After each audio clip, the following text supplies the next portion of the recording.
বিসমিল্লাহির রহমানির রহিম। ন্যাশনাল কলেজের অনলাইন ভিত্তিক শ্রেণী শিক্ষার কার্যক্রমে তোমাদের আবারও স্বাগতম জানাচ্ছি।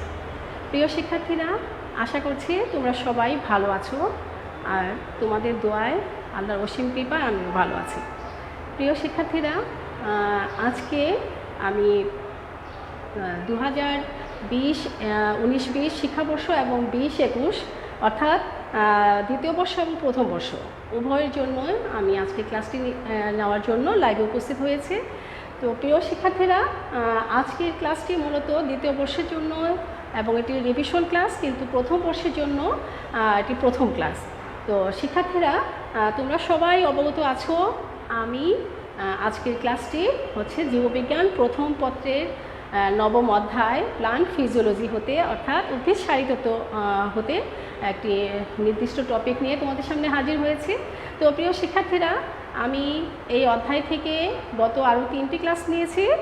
তো আশা করছি তোমরা সবাই পূর্বের ক্লাসগুলো ভালোভাবে বাসায় আবার দেখেছো, এবং আজকে যেই টপিকটি আমি পড়াবো তোমাদেরকে, আমি গত ক্লাসেই বলেছিলাম যে আজকের টপিকটি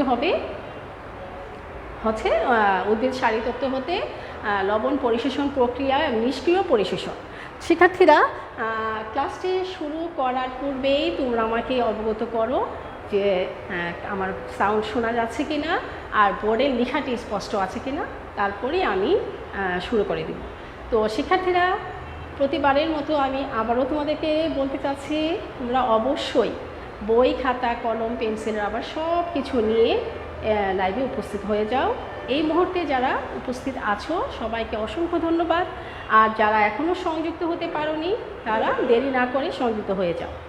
প্রিয় শিক্ষার্থীরা, আজকে আমি যে টপিকটি নিয়ে এসেছি সেটি হচ্ছে প্যাসিভ অ্যাবজর্পশন প্রসেস, অর্থাৎ উদ্ভিদের লবণ পরিশোষণ প্রক্রিয়াটি অত্যন্ত জটিল। তোমরা সবাই জানো যে আমি অবশ্যই পূর্বে থেকে একটু আলোচনা করব, তারপরে আমি ব্যাপক ব্যাখ্যা করব তোমাদেরকে।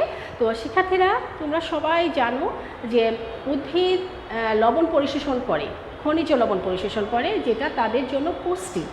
অর্থাৎ আমাদের দেহে যেরকম পুষ্টির প্রয়োজন, উদ্ভিদের দেহের আনুষঙ্গিক কাজগুলো সঠিকভাবে সম্পন্ন করতে গেলে তাদেরও কিন্তু পুষ্টির প্রয়োজন হয়, আর সেই পুষ্টিটা হচ্ছে উদ্ভিদের জন্য খনিজ লবণ।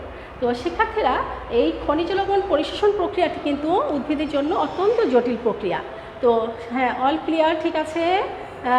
আমি সামিয়া আক্তার মারিয়াকে দেখতে পাচ্ছি, অনিমা ইসলাম, জান্নাত গুলশান, মাইদুল শাহিল। আচ্ছা, তোমরা পর্যায়ক্রমে সবাই রেডি হয়ে যাও, লাইভে উপস্থিত হয়ে যাও। তোমরা সবাই জানো একটি ক্লাসের পিছনে আরেকটি ক্লাস থাকে, আমাকে কিন্তু নির্দিষ্ট সময়ের মধ্যেই ক্লাস শেষ করতে হবে, আবার তারপরে কিন্তু আমার পরে আরেকটি ক্লাস আছে। তো শিক্ষার্থীরা, আমি যা বলছিলাম সেটা হচ্ছে কি খনিজ লবণ। তো শিক্ষার্থীরা, তোমরা তো অবশ্যই জানো যে আমি পূর্বের ক্লাসেও বলেছিলাম খনিজ লবণ বিষয়টি।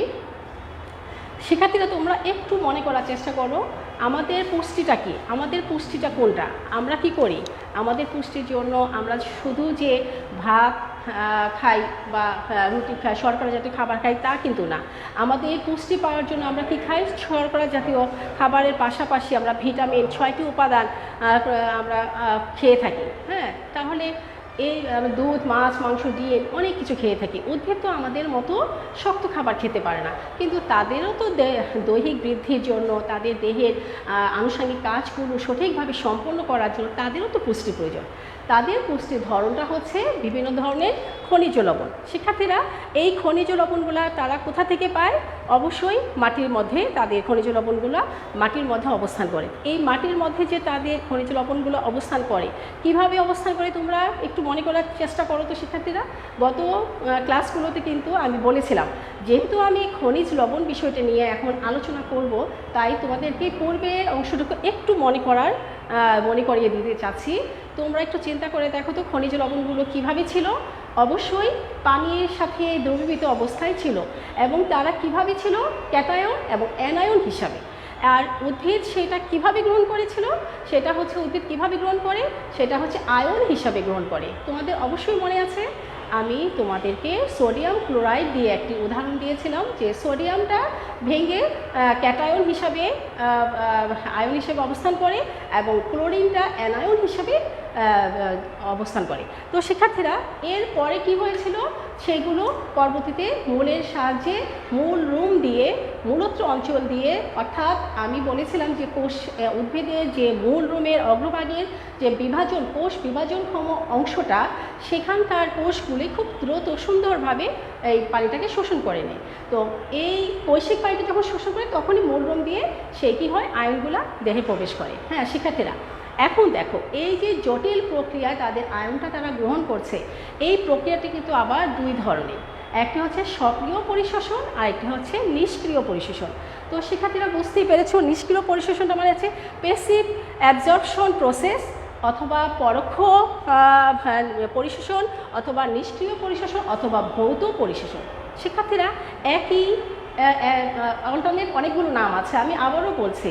নিষ্ক্রিয় পরিশোষণকে আমরা বলি কি, যে প্যাসিভ অ্যাবজর্পশন প্রসেস, আরেকটা বলতে পারি ভৌত পরিশোষণ, আবারও বলতে পারি যে পরোক্ষ পরিশোষণ অথবা নিষ্ক্রিয় পরিশোষণ। দেখেছো একটা কতগুলো নাম আছে, তাহলে প্রতিটা অল্টারনেট নাম তোমাদেরকে স্মরণ রাখতে হবে, কারণ যে কোনোভাবে প্রশ্ন হতে পারে। তো শিক্ষার্থীরা এখন দেখো, আজকে আমি তোমাদেরকে নিষ্ক্রিয় পরিশোষণের বিভিন্ন ধাপগুলো নিয়ে আলোচনা করব। বিভিন্ন বিজ্ঞানীরা এই নিষ্ক্রিয় পরিশোষণ নিয়ে বিভিন্ন মতবাদ দিয়েছেন, তার মধ্যে 4টি মতবাদ, গ্রহণযোগ্য মতবাদগুলো নিয়ে আমি তোমাদের সামনে আজকে হাজির হয়েছি। প্রিয় শিক্ষার্থীরা, আশা করছি তোমরা সবাই এই মুহূর্তে আমার সাথে অবশ্যই খাতার মধ্যে লিখে ফেলবে, লেখার কোনো বিকল্প নেই। তোমরা সবাই জানো পড়া লেখা অর্থাৎ পড়তে হবে, লিখতে হবে। তাহলে আমি শুরু করছি প্যাসিভ অ্যাবজর্পশন প্রসেস, অর্থাৎ পরোক্ষ, ভৌত অথবা নিষ্ক্রিয় পরিশোষণ প্রক্রিয়া। এবং বিভিন্ন বিজ্ঞানীরা 4টি নিষ্ক্রিয় পরিশোষণের ক্ষেত্রে 4টি মতবাদ দিয়েছেন। শিক্ষার্থীরা, নিষ্ক্রিয় পরিশোষণটা কি? যে পরিশোষণ প্রক্রিয়ায় উদ্ভিদ মূলরুমের সাহায্যে যে আয়নগুলো গ্রহণ করে, খনিজ পরিবেশ মানে তার জলজ মূল দিয়ে, হ্যাঁ, যে কি করে আয়নগুলো শোষণ করে, সেটার জন্য কোনো বিপাকীয় শক্তির প্রয়োজন নেই এবং কোনো এনজাইমেরও প্রয়োজন হয় না। এই জন্যই তাকে বলা হচ্ছে পরোক্ষ পরিশোষণ অথবা নিষ্ক্রিয় পরিশোষণ। কিন্তু আমি যদি বলি যে সক্রিয় পরিশোষণ কি, অবশ্যই তার উল্টোটা।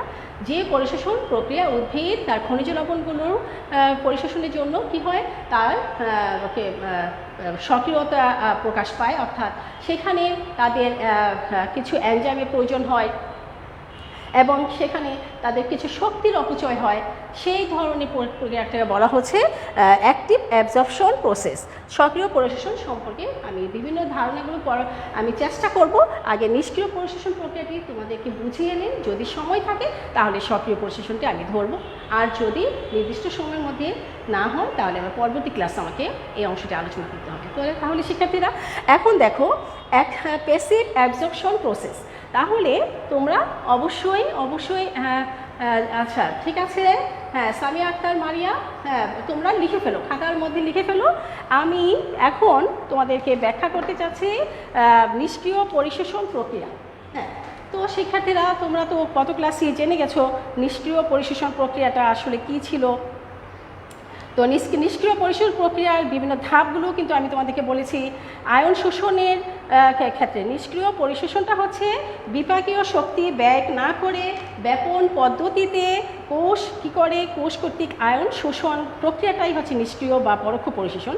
এটাকে ভৌত পরিশোষণ বলা হয়। শিক্ষার্থীরা, এবার দেখো, এখন তোমরা আমার সাথে আজকে যে বিষয়গুলো লিখবে সেটা কিন্তু অবশ্যই গুরুত্বপূর্ণ। এই জন্য বলছি যে আমার প্রত্যেকটা ক্লাসের মধ্যে কিন্তু এমসিকিউর অনেক কিছু চলে আসে। তাহলে আমি এখন যে অংশগুলো লিখব, তোমরা কিন্তু এমসিকিউর জন্য কিন্তু আমার প্রতিটা ক্লাসের মধ্যে এই অংশগুলো তোমরা গুরুত্ব দিবে। তো আমি সৃজনশীল অংশ নিয়ে আলোচনা করার মাঝখানেও কিন্তু তোমাদের এমসিকিউ চলে আসছে। তাহলে এই যে নিষ্ক্রিয় পরিশোষণ প্রক্রিয়াটা কোন বিজ্ঞানী আবিষ্কার করেছিলেন আমরা একটু জেনে নিই। তো শিক্ষার্থীরা, আমরা একটু জেনে নিতে পারি নিষ্ক্রিয় পরিশোষণ প্রক্রিয়াটি কোন বিজ্ঞানী আবিষ্কার করেছিলেন। আমার সাথে সাথে তোমরা অবশ্যই লিখে ফেলবে। তো শিক্ষার্থীরা, তোমরা লক্ষ্য করো, বিজ্ঞানী হোপ এবং স্টেভেন বিজ্ঞানী হোক, লিখে ফেলো, এটা এমসিকিউর জন্য খুবই জরুরি। বিজ্ঞানী হোক এবং স্টিফেন, বিজ্ঞানী হোক এবং স্টিভেন্স, হোক এবং স্টিভেন অ্যান্ড এই দুইজন বিজ্ঞানী হোক অ্যান্ড স্টিভেন নামক দুজন বিজ্ঞানী এই নিষ্ক্রিয় উদ্ভিদের ক্ষেত্রে যে নিষ্ক্রিয় পরিশোষণ প্রক্রিয়ার মাধ্যমে যে উদ্ভিদ মূলরুমের সাহায্যে আয়ন পরিশোষণ করে এবং যা পরবর্তীতে বিক্রিয়া করে লবণ উৎপন্ন হয় উদ্ভিদের দেহে, সেই বিষয়টি নিয়ে আলোচনা করেছিলেন। তো শিক্ষার্থীরা জেনে নাও এবার 1952 সালে, তাহলে খ্রিস্টাব্দ হচ্ছে 1952 সালে। তাহলে বিজ্ঞানী হোপ অ্যান্ড স্টিভেন 1952 সালে কী করেছিলেন, ওই কী ব্যাখ্যা করেছিলেন যে মাটিস্থ দ্রবণ থেকে ব্যাপন প্রক্রিয়া কোষরসে প্রবেশ করে, অর্থাৎ খনিজ লবণগুলো মাটি অর্থাৎ আয়নের ঘনত্ব অনুসারে, অর্থাৎ উদ্ভিদ খনিজ লবণ শোষণ অঞ্চলের কোষরসে কোনো আয়নের ঘনত্ব, সেখানে শিক্ষার্থীরা তোমরা লক্ষ্য করো, ঘনত্ব মাটির ঘনত্ব দ্রবণের যে বিদ্যমান বিভিন্ন আয়নের ঘনত্ব অপেক্ষা কম হলে আয়নটি কী করে মাটিস্থ দ্রবণ থেকে ব্যাপন প্রক্রিয়ায় কোষরসে প্রবেশ করে। তো এই যে বিজ্ঞানী হোপ অ্যান্ড স্টিভেন যে ব্যাখ্যাটা দিয়েছেন, এই ব্যাখ্যাটার নাম কি? চারটি, আমি তোমাদেরকে প্রথমেই বলেছিলাম যে নিষ্ক্রিয় পরিশোষণ চারটি উপায়ে হয়, নিষ্ক্রিয় পরিশোষণ চারটি উপায়ে গ্রহণযোগ্য। তার মধ্যে বিজ্ঞানী হোপ এবং স্টিভেন নামক বিজ্ঞানী যে 1952 সালে নিষ্ক্রিয় পরিশোষণ সম্পর্কে যে ব্যাখ্যাটা দিয়েছিলেন, সেটির নাম কি? সেটি হচ্ছে সাধারণ ব্যাপন, অর্থাৎ সিম্পল ডিফিউশন। তাহলে সিম্পল ডিফিউশনটা সম্পর্কে ওনারা ব্যাখ্যা দেন, তাহলে তোমরা লিখে রাখো, ওনার এই দুজন বিজ্ঞানী কর্তৃক ব্যাখ্যাটি হচ্ছে সিম্পল ডিফিউশন। সিম্পল ডিফিউশন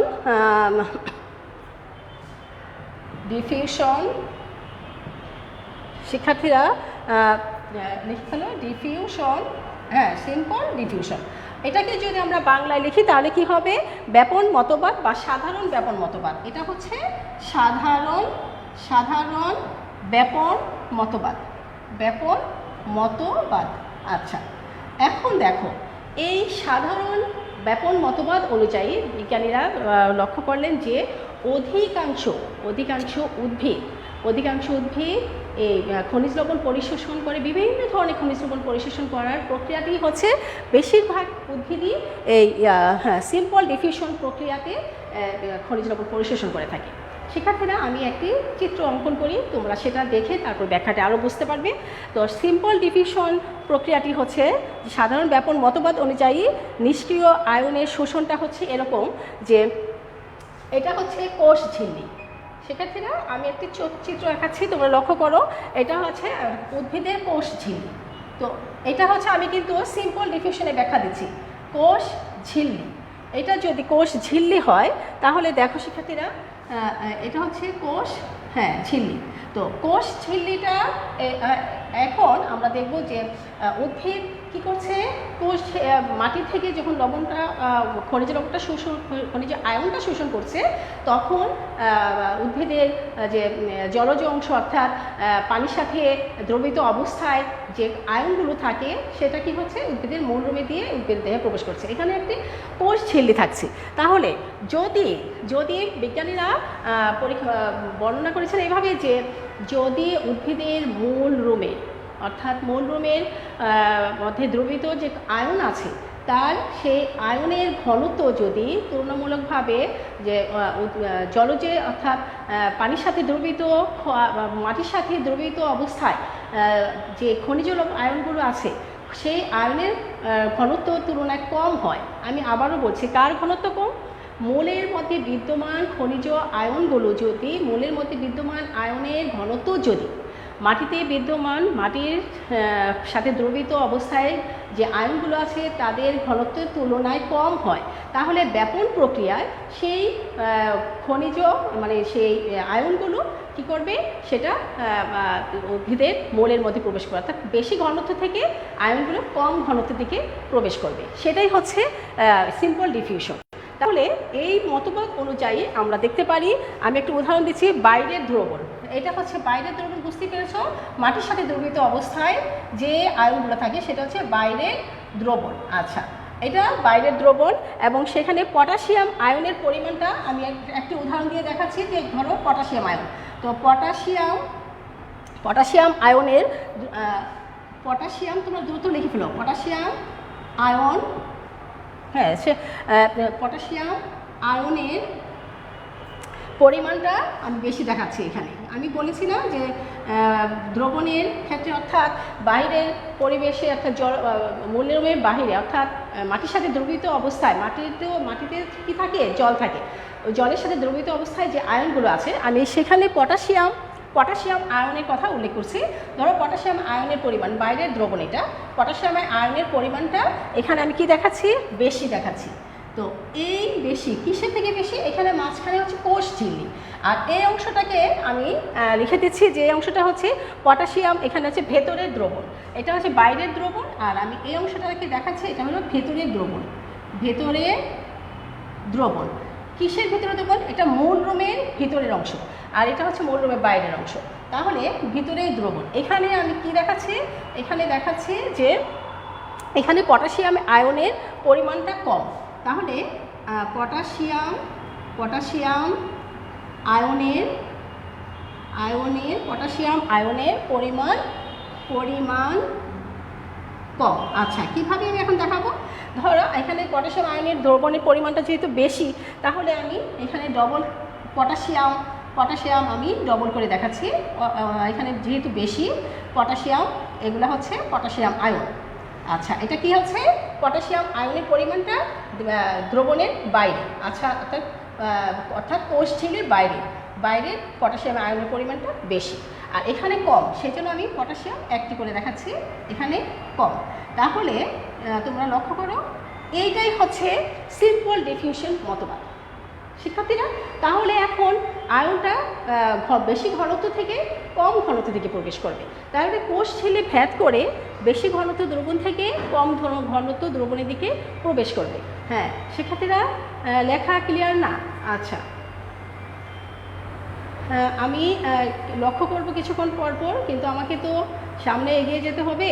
শিক্ষার্থীরা, তোমরা আমার মুখের কথা শুনেও লিখে ফেলো, কারণ আমাদের তো তোমরা জানো যে আমাদের সময়, ক্লাসের টাইমটা একটা নির্দিষ্ট সময়ের মধ্যে শেষ করতে হয়। আমি বারবার যদি নেটের কথাই ভাবি তাহলে আমাদের ক্লাসটা আবার দেরি হয়ে যায়। আচ্ছা শিক্ষার্থীরা দেখো, তো এখন দেখো তাহলে আমি এখানে কি লিখতে পারি, ব্যাপন মতবাদ অনুযায়ী, এই চিত্রটা হচ্ছে তোমরা লিখে ফেলো, ব্যাপন মতবাদ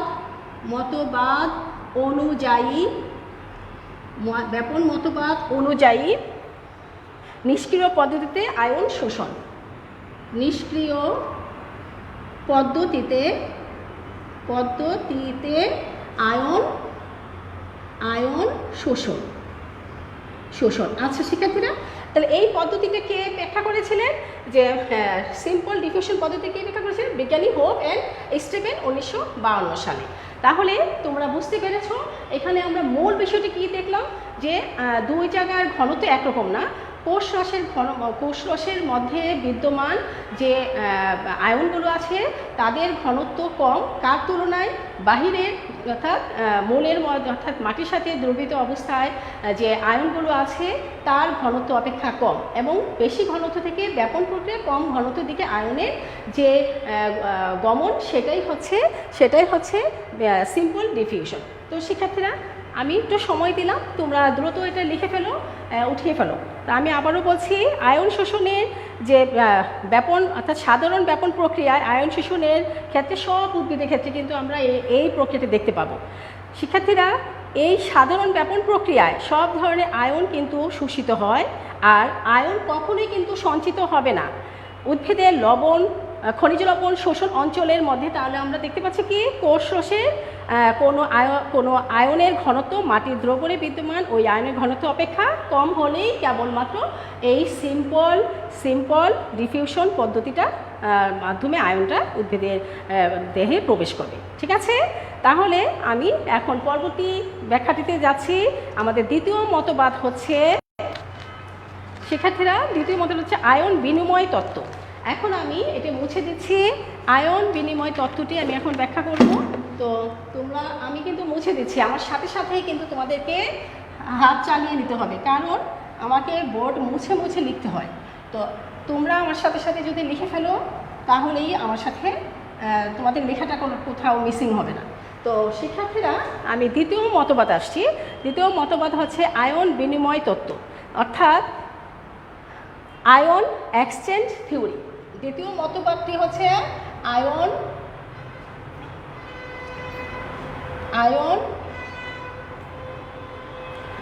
এক্সচেঞ্জ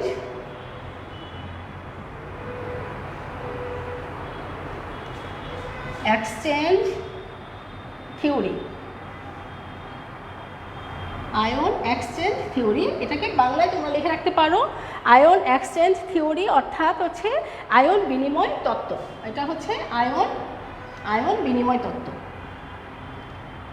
আয়ন বিনিময় তত্ত্ব। আচ্ছা শিক্ষার্থীরা, তো আয়ন বিনিময় তত্ত্বটি অবশ্যই কোনো না কোনো বিজ্ঞানী এটি ব্যাখ্যা করেছেন। তাহলে আমরা এবার আয়ন তত্ত্ব বিনিময় অর্থাৎ আয়ন এক্সচেঞ্জ থিওরি কোন বিজ্ঞানী ব্যাখ্যা করেছিলেন তার নামটা আগে জেনে নিই, তারপর আমি তোমাদেরকে সালে 1969 সাল এবং পান্ডে ও সিনহা এবং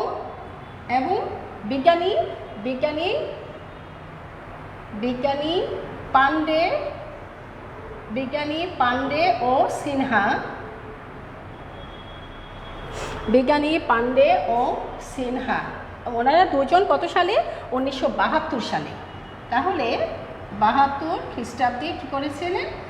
এই আয়ন এক্সচেঞ্জ থিওরির মাধ্যমে উদ্ভিদ যে নিষ্ক্রিয় প্রক্রিয়ায় মাটি থেকে, অর্থাৎ মাটির সাথে যে দ্রবীত অবস্থায়, মাটির পানির সাথে দ্রবীত অবস্থায় যে আয়নটা থাকে, সেই আয়নটা নিষ্ক্রিয় অবস্থায় কিভাবে উদ্ভিদ গ্রহণ করছে সেই ব্যাখ্যাটি বিজ্ঞানী ড্যাবলিন 1969 খ্রিস্টাব্দে এবং বিজ্ঞানী পান্ডে ও সিনহা 1972 খ্রিস্টাব্দে অত্যন্ত চমৎকারভাবে ব্যাখ্যাটি করেছেন। আমি এখন তোমাদেরকে সেই ব্যাখ্যাটি দেখাবো। তো শিক্ষার্থীরা, তোমরা আমার সাথে সাথে পরবর্তী অংশটা লিখবে। তো কিভাবে ব্যাখ্যাটি দিয়েছিলেন সেটি এবার আমার সাথে তোমরা লিখে নাও। হ্যাঁ, এখন দেখো শিক্ষার্থীরা, লেখা শেষ। আবিদা সুলতানা লেখা শেষ, ঠিক আছে। এবার দেখো আয়ন বিনিময় তত্ত্বটা হচ্ছে যে উদ্ভিদ কী করে মূলের লবণ শোষণ অঞ্চলের কোষরস থেকে হাইড্রোজেন আয়ন এবং হাইড্রোক্সাইড আয়ন বাইরে দ্রবণে নির্গত করে। উদ্ভিদ কী করে? উদ্ভিদ মূলের লবণ শোষণ অঞ্চল আছে, তো উদ্ভিদ মূলের মধ্যে যে লবণ শোষণ অঞ্চলটা আছে সেই অঞ্চল দিয়ে উদ্ভিদ কী করে?